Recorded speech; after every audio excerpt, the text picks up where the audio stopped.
Friends, नमस्कार। आशा करती हूँ आप लोग अच्छे होंगे और खुश होंगे।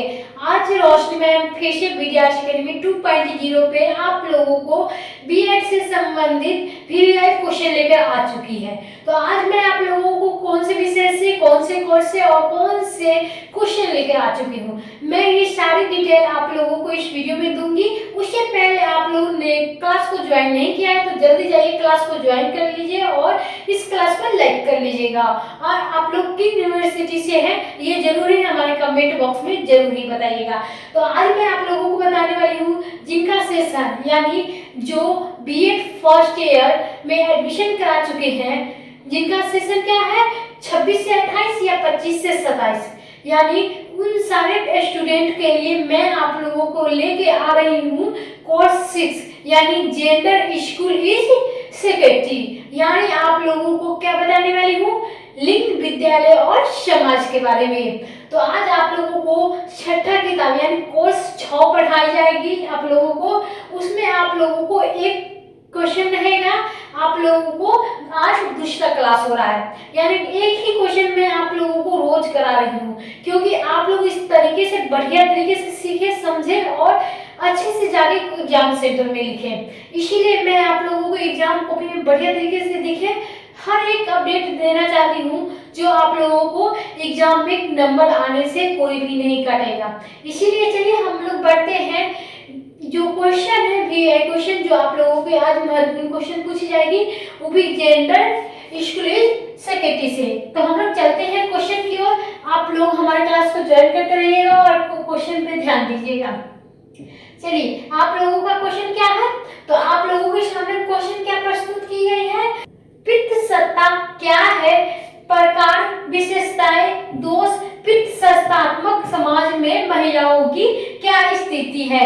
यानी हम लोग इस क्वेश्चन में क्या क्या जानेंगे, तो पितृसत्ता क्या है, इसके कितने प्रकार होते हैं, क्या विशेषताएं होती हैं, क्या दोष है और इसमें पितृसत्तात्मक जो समाज में महिलाओं की क्या स्थिति रहती है, ये भी आज आप लोगों को इस वीडियो में देखने को मिलेगा। तो आप लोग यहाँ पे 1, 2, 3, 4 और 5 आप लोग 5 बातें एक क्वेश्चन में जानेंगे। आप लोगों को इससे ज्यादा क्या चाहिए, क्योंकि आप लोगों को अगर मैं अलग अलग बना दूं, पितृसत्ता क्या है, इसके कितने प्रकार होते हैं, इसकी क्या विशेषता है, इसकी क्या दोष है और महिलाओं के समाज में क्या स्थिति है, तो ये बहुत ही लंबा चौड़ा और क्या वीडियो बन सकती है। इससे आप लोगों का क्या क्लास चलेगा। लेकिन मैं चाहती नहीं हूँ कि आप लोगों का एग्जाम जो नजदीक आ रही है और इतना टाइम बर्बाद नहीं करना है अलग अलग क्वेश्चन देकर। इसीलिए मैं आप लोगों को 5-6 क्वेश्चन का जवाब एक ही क्वेश्चन में दे देती हूँ। इसीलिए आप लोग हमारे वीडियो को, हमारे क्लास को ज्वाइन करते रहिए और रोशनी मैम के साथ बने रहिए। चलिए हम लोग जानते हैं पितृसत्ता क्या है, प्रकार, विशेषताएं। इसमें हम लोग सबसे पहले जानेंगे क्या, तो जानेंगे परिचय, यानी पितृसत्ता की क्या परिचय होती है। तो आप लोगों के सामने परिचय प्रस्तुत की गई है, आप लोग भी ध्यान देते रहिएगा और मैं आप लोगों को पढ़ के भी बता देती हूँ और समझा देती हूँ कि इसमें क्या कुछ है। तो मानव समाज की जो संरचना विभिन्न सामाजिक मान्यताओं को, मूल्य व्यवस्थाओं और शक्ति संबंधों से आधारित होती है। यानी क्या होती है, शक्ति संबंधों से पर आधारित होता है। क्या होता है, तो मानव समाज में जो संरचना विभिन्न सामाजिक मान्यताओं, मूल्य जो व्यवस्थाओं पर, शक्ति और संबंधों पर आधारित होती है। प्राचीन काल से ही समाज में शक्ति, संपत्ति और निर्णय लेने का अधिकांश किसके है, तो पुरुषों के हाथों में है। तो यानी पुरुषों के हाथों में केंद्रित रहा है। इस व्यवस्था को पितृसत्ता कहा जाता है। यानी जो है पितृसत्ता कहा जाता है, किसे कहा जाता है, जो आप लोगों के प्राचीन काल से ही समाज की शक्ति, संपत्ति और निर्णय लेने की जो अधिकार है, अधिकांश पुरुषों के हाथ में ही होती है। पितृसत्ता केवल एक सामाजिक प्रणाली नहीं बल्कि सांस्कृतिक, आर्थिक, धार्मिक और राजनीति भी है। इसमें आप लोगों को और भी जाननी है, लेकिन आप लोग इतना तो जान चुके हैं कि पितृसत्ता क्या है, किसे कहते हैं। आप लोगों को मैं परिचय में और बताने वाली हूँ। आप लोग हमारे क्लास को ज्वाइन करते रहिए और बने रहिए। यहाँ पे जो है आप लोगों के सामने क्या है, तो तारा हुआ है, संरचना है जो पुरुषों को प्राथमिकता और श्रेष्ठ स्थान प्रदान करती है। आज भी शिक्षा, जागरूकता और आधुनिक में बढ़ने के बावजूद भी पितृसत्तात्मक सोच कई रूपों में समाज में मौजूद है। यानी जो है ये पितृसत्तात्मक सोच जो है कई लोगों में अभी तक समाज में मौजूद है, ये अभी हटा नहीं है। तो अब हम लोग क्या जानेंगे, तो आप लोगों ने पीछे देखे हैं परिचय, अब क्या जानेंगे आप लोग, तो आप लोग जानेंगे परिभाषा। तो परिभाषा क्या है, तो परिभाषा मैं आप लोगों के सामने प्रस्तुत करती हूँ, जिसमें सामान्य परिभाषा दी गई है। यानी आप लोग यहाँ पे कुछ गलत लिखा गया है, लेकिन आप लोग क्या लिखेंगे यहाँ पे, पितृसत्ता, यानी पितृसत्ता जो है आप लोगों को ये लिखना है, जो सामाजिक व्यवस्थाओं है जिसमें परिवार, समाज, राजनीति, धर्म तथा अर्थशास्त्र में निर्णय लेने का अधिकार पुरुष के हाथों में ही होता है और महिलाओं के अधीनस्थ या गौण भूमिका दी जाती है। यानी क्या दी जाती है, अधीनस्थ एवं गौण भूमिका दी जाती है, जो महिलाओं के लिए है। और पुरुष के लिए क्या है, तो पुरुष के लिए निर्णय लेने का जो है अधिकार वो पुरुष के है। तो आप लोग जान चुके हैं कि आप लोगों को महिलाओं की क्या भूमिका निभानी है और जो पुरुष है उसकी क्या भूमिका निभानी है। तो यहाँ पे आप लोग जानेंगे विद्वानों द्वारा जो परिभाषित है, जो पितृसत्ता के क्या है, तो वो परिभाषा यहाँ पर दिया गया है। तो परिभाषा जो है विद्वानों के द्वारा परिभाषित सहायक सिल्विया बाल्बी के अनुसार है। यानी किसके अनुसार ये परिभाषा दी गई है, तो सिल्विया बाल्बी के अनुसार जो है ये परिभाषा आप लोगों के सामने प्रस्तुत की जा रही है। तो यहाँ पे पितृसत्ता जो है एक ऐसी व्यक्ति संरचना है जिसमें पुरुष महिलाओं और प्रभुत्व स्थापित करते हुए उनके श्रम तथा संसाधनों पर नियंत्रित करते हैं। क्या करते हैं, तो करते हैं ऐसी व्यक्ति जो संरचना है जिसमें पुरुष महिलाओं और प्रभुत्व स्थापित करते हुए उनके तथा श्रम तथा संसाधनों पर नियंत्रित करते हैं। अब हम लोग जानेंगे दूसरा परिभाषा। दूसरा परिभाषा किसके अनुसार है, तो कैट मिलेट के अनुसार, जो उन्होंने परिभाषा क्या दिया पितृसत्ता के बारे में, तो पितृसत्ता पुरुषों द्वारा महिलाओं पर सामाजिक, मनोवैज्ञानिक और आर्थिक आधिपत्य प्रणाली है। क्या है, तो पितृसत्ता जो पुरुषों द्वारा महिलाओं में सामाजिक, मनोवैज्ञानिक और आर्थिक आधिपत्य प्रणाली है। किसने दिया था, तो कैट मिलेट ने ये परिभाषा दिया था। आप लोग पितृसत्ता की परिभाषा आप लोग जान चुके हो, तो आप लोगों को हम बता दें कि आप लोग 3-4 परिभाषा ऐसे ही याद करके जाइएगा ताकि आप लोगों का कॉपी जो है लिखने में बढ़िया हो। और आप लोग अगर परिचय जान लिए ना, तो आप लोगों का पूरा क्वेश्चन सॉल्व हो जाएगा। उसी में से आप लोगों को मिलाकर लिखना पड़ता है।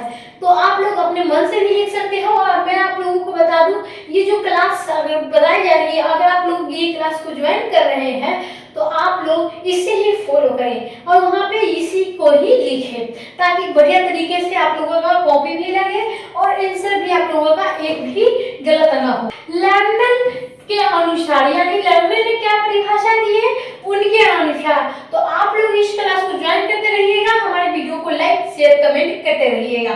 चलिए हम लोग परिभाषा की ओर चलते हैं। पितृसत्ता पुरुषों में बचत की वह ऐतिहासिक प्रणाली है जो महिलाओं के शरीर में क्षमता व स्वतंत्रता पर नियंत्रित स्थापित करती है। यानी क्या करती है, पितृसत्ता पुरुषों का बचत कि एक ऐसी ऐतिहासिक प्रणाली है जो महिलाओं के शरीर पर क्षमता, स्वतंत्रता और नियंत्रण स्थापित करती है। यानी आप लोग यहाँ पे 3 परिभाषा आप लोग देखे हैं। आप लोगों ने पितृसत्ता की परिभाषा क्या क्या देखी है, तो 3 पितृसत्ता की जो है परिभाषा आप लोगों ने यहाँ पे नोट किए हैं। अब हम लोग जान लेंगे पितृसत्ता के प्रकार, यानी पितृसत्ता के प्रकार कितने होते हैं ये आप लोगों को यहाँ पे बताई जाएगी, जिसमें आप लोगों को क्या क्या जाननी होगी। पितृसत्ता अनेक रूपों में कार्य करती है। किन लोगों की में कार्य करती है, तो अनेक रूपों में कार्य करती है। सामाजिक वैज्ञानिक ने इसे निम्न प्रकारों में विभाजित किया है, यानी वर्गीकृत किया है। आप लोग यहाँ पे जानेंगे पितृसत्ता अनेक रूपों में होते हैं, किन किन रूपों में होते हैं ये आप लोगों को बताई जाएगी। आप लोग इनका परिभाषा जान चुके हैं पितृसत्ता के, जान लिए हैं। अब प्रकार की बारी है, तो प्रकार के बाद हम लोग क्या जानेंगे, विशेषताएं। विशेषताएं के बाद क्या जानेंगे, हम लोग दोष जानेंगे। उसके बाद जानेंगे जो है पितृसत्तात्मक, उसके बारे में। लेकिन हम लोग पहले जान लेते हैं जो पितृसत्ता के प्रकार क्या है। तो यहाँ पे प्रकार आप लोगों को एकदम 6 प्रकार के हैं, यानी 6 प्रकार में से आप लोगों को क्या बताएगी, 6 प्रकार में से आप लोगों का पहला जो है वो बताया जा रहा है, जिसमें आप लोगों को जो पारिवारिक पितृसत्ता है उसके बारे में समझाई जाएगी। यानी पितृसत्ता जो पारिवारिक है उसमें क्या आती है, तो परिवारों का निर्माण, यानी परिवारों के निर्णय जो अधिकार पुरुषों पिता पति को दिया जाता है, संपत्ति और वंश के पुरुषों को रेखा आगे बढ़ाने की परंपरा है। यानी आप लोग जानते ही हैं कि हमारे समाज में शुरू से ही एक लड़का का निर्णय लेने की अधिकार दिया गया है, एक पति को, एक पिता को, एक वंश को। यानी पिता जो है हमारे समाज के वंश देगा, जो हमारे खानदान को आगे बढ़ाएगा, इसीलिए निर्णय लेने का अधिकार भी उन्हें ही दिया गया है। आप लोग यहाँ पे देख सकते हो जो परिवार के जो निर्णय लेते हैं वो हमारे बड़े सदस्य लेते हैं, यानी पिता या पति लेते हैं। अगर आप ससुराल में हो तो ससुराल में आपके पति लेंगे निर्णय, और अपने मायके में हो तो आपके पिता निर्णय लेंगे। इसीलिए पुरुषों की जो निर्णय लेने का अधिकार होता है। अब हम चलते हैं क्या, और उन्हें वंश जो है, वंश और संपत्ति का राजा बना जाता है, यानी वंश होता है उनके द्वारा ही और संपत्ति भी वही देखते हैं। अब हम लोग जानेंगे सामाजिक पितृसत्ता, यानी समाज में क्या है। समाज में पुरुषों की श्रेष्ठता को मान्यता पंचायती सामाजिक संस्थाओं में नियम पुरुष प्रधान है। यानी आप लोग जानते ही हैं और देखते भी होंगे, अगर आप लोग गांव से आते हैं तो गांव में भी या शहर में भी निर्णय लेने वाला जो होता है पंचायती या प्रधान होता है, गांव का मुखिया होता है, वो होता है कौन, तो वो होता है हमारे जो पुरुष, समाज के जो पुरुष होते हैं वही निर्णय लेते हैं कि हमारे समाज में क्या बदलाव होगी और क्या नहीं। इसीलिए आप लोगों को सामाजिक पितृसत्ता के बारे में समझ चुके होंगे और पारिवारिक पितृसत्ता के बारे में भी समझ गए होंगे। चलिए हम लोग अगले पॉइंट पर चलते हैं, यानी इसका क्या, तीसरा पॉइंट के सामने हम लोग चलते हैं। तो तीसरा पॉइंट में क्या है, आर्थिक पितृसत्ता। यानी आर्थिक पितृसत्ता में क्या आ जाएगी, तो आय और संसाधनों पर पुरुषों का नियंत्रण है, महिलाओं के अवैधिक घरेलू श्रम में मूल्यहीन माना जाता है। यानी जो है आय, यानी पैसे जो कमाने का जो संसाधन होता है वो पुरुषों की दी गई है और घर का काम करने के लिए महिलाओं को चुना गया है। यानी घर में महिला काम करेगी, पुरुष बाहर जाकर काम करेगा, यही मतलब इसका निकलता है। यहाँ पे धार्मिक पितृसत्ता के बारे में हम लोग जानेंगे तो क्या है, तो धार्मिक पितृसत्ता के बारे में हम लोग जानेंगे तो धार्मिक ग्रंथों, परंपराओं और पुरुषों की व्याख्या करना पुरोहित धार्मिक नेतृत्व जो है पुरुषों के बच्चर है। यानी जो भी होते हैं पूजा पाठ या कोई भी जो परंपराएं होते हैं, रीति रिवाज होते हैं, वो कौन करते हैं, तो हमारे समाज के पुरुष करते हैं, हमारे घर के पुरुष करते हैं। यानी आप लोगों को हर एक जो है पितृसत्ता में आप लोगों को पुरुषों की ही मान्यता दी गई है। यानी आप लोगों को राजनीति की बात कर लूं तो राजनीतिक में आप लोग देख सकते हो राजनीतिक पितृसत्ता, यानी 5वां पॉइंट जो है पितृसत्ता का प्रकार, उसमें 5वां पॉइंट है राजनीतिक पितृसत्ता। यानी राजनीतिक नीति में पुरुषों की प्रधानता, महिलाओं की नीति निर्माण से कम भागीदारी है। आप लोग जानते ही हैं कि पहले की राजनीति में सिर्फ पुरुष उतरते थे, लेकिन आज की जो है राजनीति उसमें महिलाएं भी उतर रही है। लेकिन आप लोगों को बता दूं अब पुरुष से भी कम स्त्री नहीं मानी गई है, इसीलिए आज की राजनीति भी महिलाएं भी करती है। पहले नहीं होती थी, लेकिन आगे के दिन में लगता है कि महिलाएं ही पूरे राजनीति की जो है बैठक हो जाएगी। यानी आप लोग देख सकते हो राजनीति जो है, आप लोग यहाँ पे देख सकते हैं 5वां पॉइंट भी। हम आप लोग चलते हैं 6ठा पॉइंट, यानी 6ठा पॉइंट जो है सांस्कृतिक एवं जो है पितृसत्ता, यानी संस्कृति पितृसत्ता, जो रीति रिवाज और परंपराओं भाषा जो श्रेष्ठता है पुरुष देती है। यानी रीति रिवाज, परंपराओं और भाषा पुरुष श्रेष्ठता को बढ़ावा देते हैं। कौन देते हैं, तो ये पुरुष देते हैं। यानी सांस्कृतिक पितृसत्ता में आप लोगों को यही पढ़नी है जो रीति रिवाज की परंपराओं और भाषा पुरुष को श्रेष्ठता को बढ़ावा देती है। अब हम लोग क्या जानेंगे, तो लड़कियों और व्यवहारों में पहनावे को भी स्वतंत्र नियंत्रण करा जाता है। यानी आप लोग देख सकते हो, और आप लोग अपने समाज में भी रहते होंगे तो आप लोगों को मेरी बात के जरिए आप लोगों को समझ में आ जाएगी कि आप लोगों की भी अगर लड़की है तो लड़की से ज्यादा पहनावा नहीं दिया जाता है। यानी ये पहन के मत जाओ, वो पहन के मत जाओ, बाहर निकलो, ऐसे निकलो, वैसे निकलो, आपके गार्जियन भी कहते होंगे, यानी पिता माता भाई ये कहते होंगे कि ये कपड़े ये ड्रेस पहन के नहीं जाओ बाहर। इसीलिए यहाँ पे क्या कहा गया है, लड़की और व्यवहारों पहनावों पर स्वतंत्रता नियंत्रण की जाती है। यानी उनके बातचीत पे भी और उनके पहनावे पर भी लड़की का नियंत्रण होता है।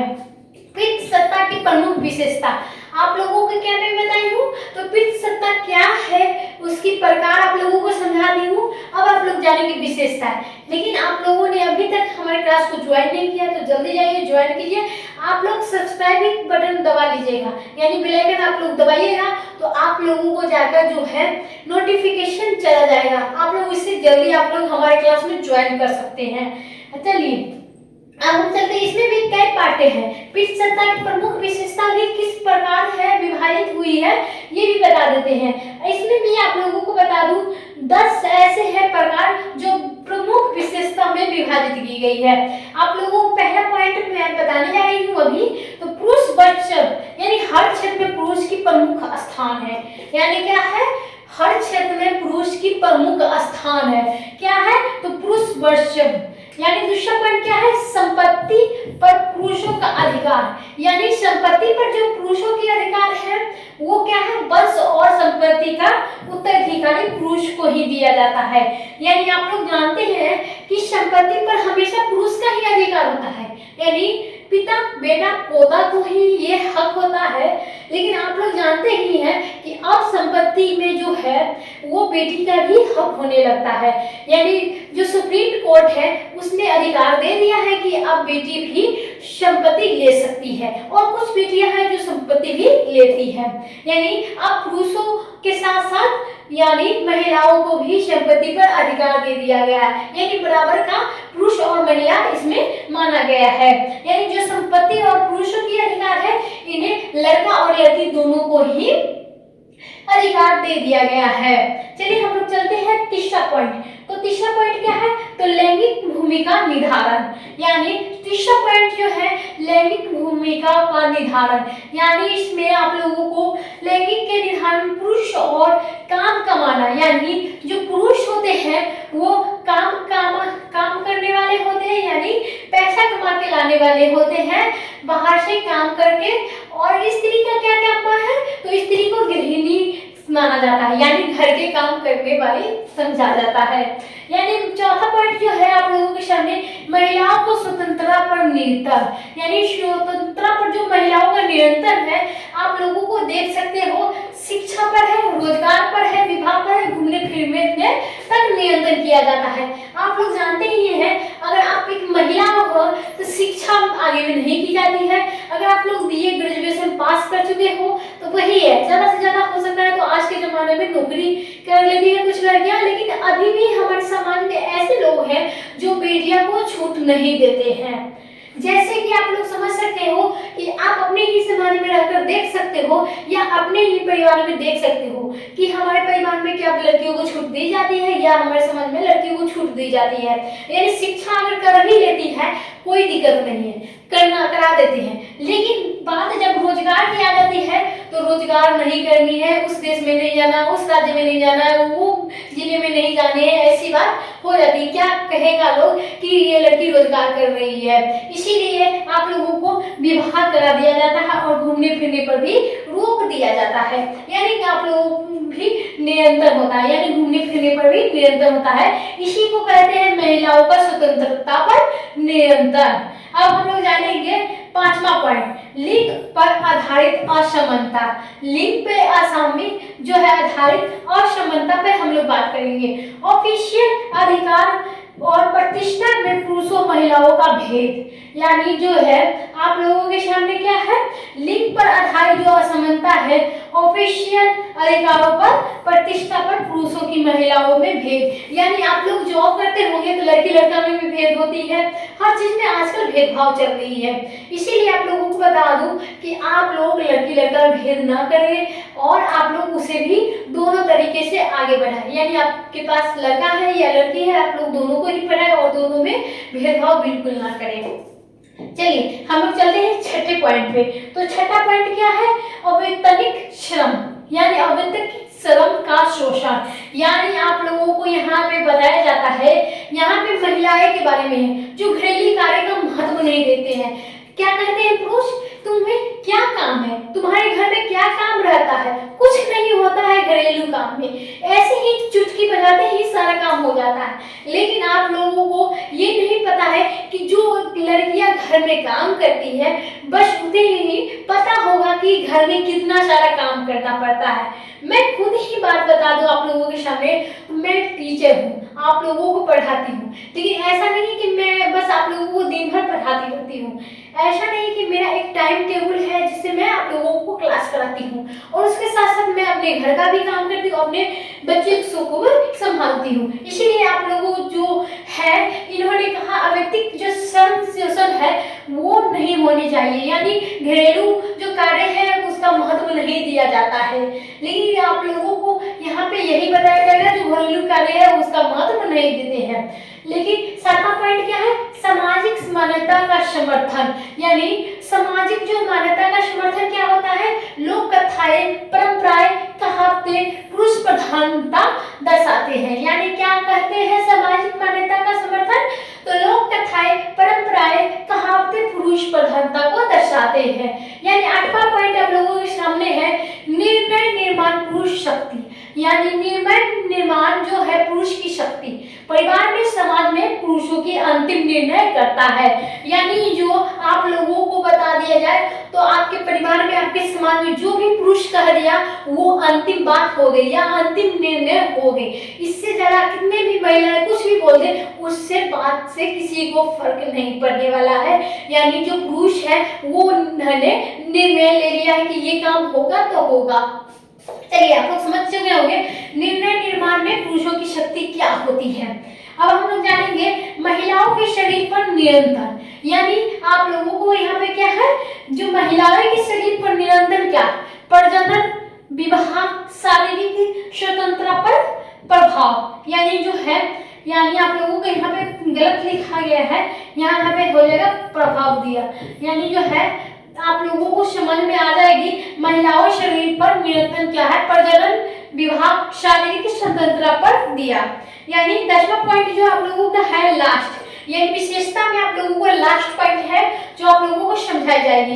यहाँ पे लास्ट पॉइंट क्या है, तो ये है आप लोगों को महिलाओं को नैतिकता का प्रतीक मानना, यानी महिलाओं को नैतिकता का प्रतीक मानना और पुरुषों को स्वतंत्र साहसी हुआ अधिकार है, यानी जो है पुरुषों को स्वतंत्र महिलाओं को साहसी माना गया है।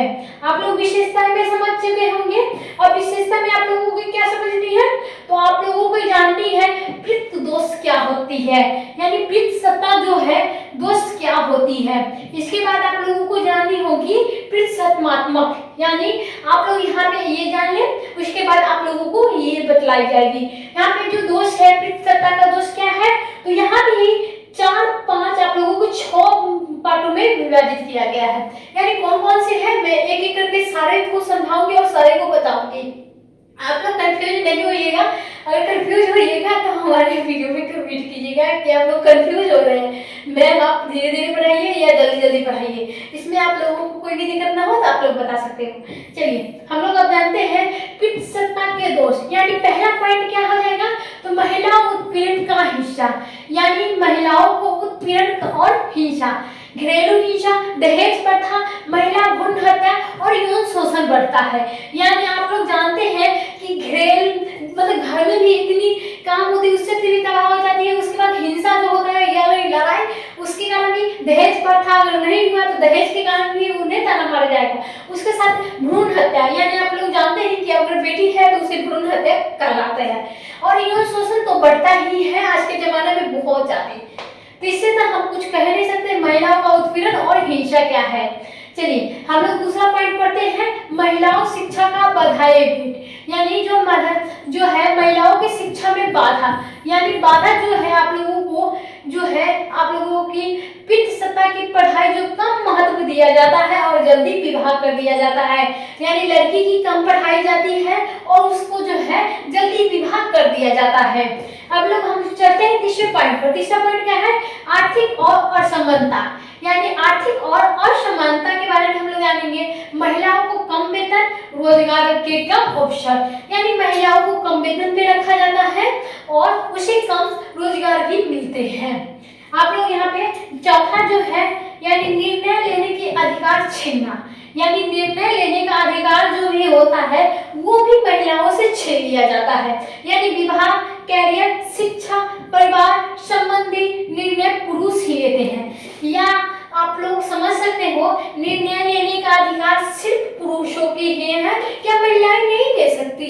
ऐसा थोड़ी है कि महिलाएं गलत फैसला लेती है, पुरुष सही फैसले लेते हैं, तो ऐसा कुछ नहीं है, बस लड़के को ही आगे मान्यता दी गई है। लेकिन आप लोगों को बता दूं, आगे के जमाने में जो भी होने वाला है ना, इससे लड़की को ही मान्यता दी जाएगी। यानी विवाह, कैरियर, शिक्षा, परिवार और संबंधी का निर्णय पुरुष ही लेते हैं। चलिए हम लोग जान लिए हैं 4 पॉइंट, और 5वां पॉइंट आप लोगों के सामने प्रस्तुत की जा रही है, जिसमें आप लोगों को समझाई जाएगी क्या, पारिवारिक, यानी पारिवारिक जो है, यानी चौथा पॉइंट जो है राजनीतिक स्थिति। राजनीतिक स्थिति में क्या है, नीति निर्माण में कम प्रतिनिधित्व, स्थानीय निकाय में आरक्षण से लाभ, परंतु निर्णय पुरुष द्वारा ही प्रभावित होता है। क्या होता है, तो राजनीतिक स्थिति में नीति निर्माण में कार्य प्रतिनिधित्व का स्थानीय निकाय में आरक्षण लाभ, परंतु निर्णय पुरुष द्वारा ही प्रभावित होता है। यानी कोई भी महिलाएं काम कर ले लेकिन लाभ परंतु पुरुष के द्वारा ही प्रभावित होता है। 5वां पॉइंट आप लोगों का, यानी 6ठा पॉइंट क्या हो जाएगा, आप लोगों का हो जाएगा पारिवारिक स्थिति, यानी पति पिता का निरंतर घरेलू हिंसा और दहेज प्रथा द्वारा घरेलू श्रम को भी मान्यता नहीं दी जाती है। यानी जो पारिवारिक स्थिति है उसमें पति पिता जो है निरंतर घरेलू हिंसा और दहेज प्रथा में घरेलू श्रम का मान्यता नहीं दी जाती है। यानी 6ठा पॉइंट क्या है, संस्कृति स्थिति, सौंदर्य, शालीनता और नेतृत्व और मापदंड महिलाओं पर भी थोपे जाते हैं। यानी सुंदर होने का भी, सहनशीलता होने का भी और नेतृत्व होने का भी मापदंड जो होता है वो महिलाओं पर ही थोपे जाते हैं कि वो सुंदर क्यों है, वो ये फलीचीनी सारा कुछ हो जाता है। आप लोग को मैं बताती हूँ, विभाग को महिलाओं में अंतिम पहचान बन जाता है, यानी विभाग में जो है महिलाओं की अंतिम पहचान बन जाती है। यहाँ पे आप लोगों को डायग्राम बतानी है, यानी आप लोग कोई भी क्वेश्चन का आंसर दे तो उसमें एक से एक डायग्राम जरूर ही बनाए, क्योंकि इस डायग्राम में ऐसा कुछ होता है जो एक ही डायग्राम में सारे क्वेश्चन का आंसर मिल जाता है। तो चलिए हम लोग चलते हैं, आप लोग डायग्राम बनाइएगा तो आप लोगों का एक कॉपी भी हो जाएगा और बढ़िया भी लगेगा दिखने में। इसलिए हम लोग कहते हैं आप लोगों को डायग्राम आप लोग सीखते रहिएगा और आप लोग खुद से भी बना सकते हो और यहाँ पे भी देख सकते हो। चलिए, पितृसत्ता को कितने भागों में विभाजित किया गया है, तो पितृसत्ता को 4 भागों में विभाजित किया गया है। तो कौन कौन से है, तो परिवार है, समाज है, अर्थव्यवस्था है, यानी क्या है, और राजनीति है। यहाँ पे चौथा है, पहला है, दूसरा है और तीसरा है। आप लोगों को परिवार पहला हुआ, समाज दूसरा हुआ, अर्थव्यवस्था जो तीसरा हुआ और चौथा हुआ राजनीति। अब हम क्या जानेंगे, तो परिवार को हम एक भाग में विभाजित किया जाएगा, यानी आप लोगों को जो है एक एक करके सब में विभाजित किया जाएगा। यानी हम लोग आपको पार्ट बाय पार्ट बता देते हैं।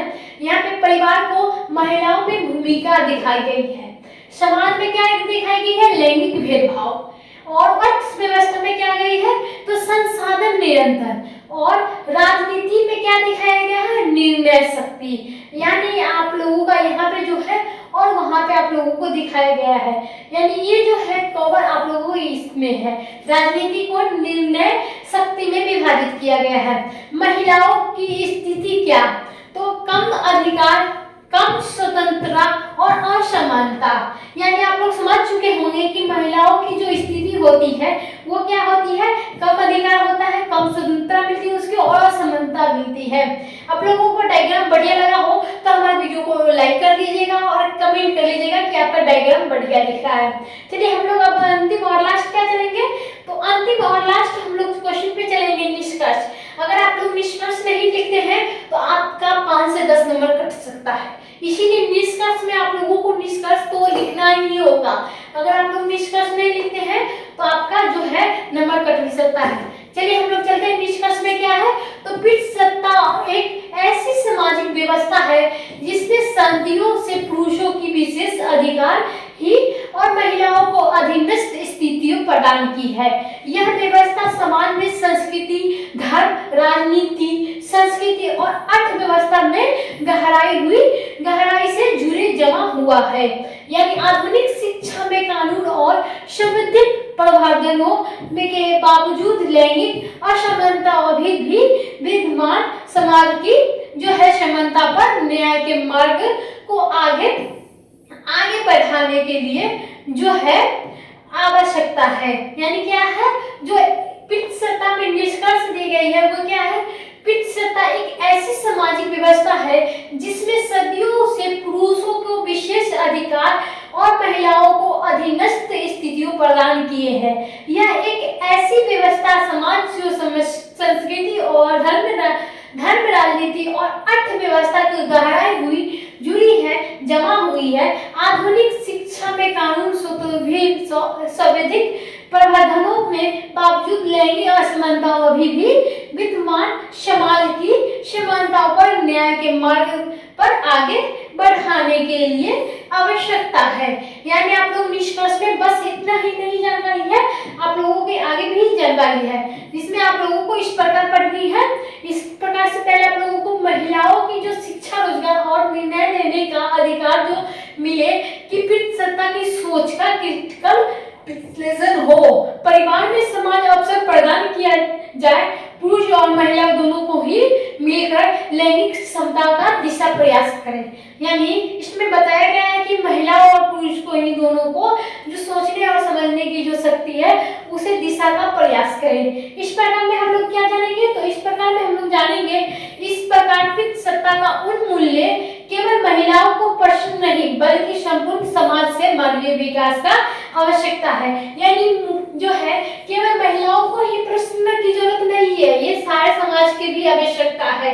अगर आप लोगों को आज का क्लास बढ़िया लगा हो तो हमारे चैनल में जाके सब्सक्राइब कर लीजिएगा और हमारे वीडियो में जो है कमेंट करिएगा, फीडबैक दीजिएगा, जिससे आप लोगों का जो है क्लास बढ़िया तरीके से और भी आगे दिन लगेगा।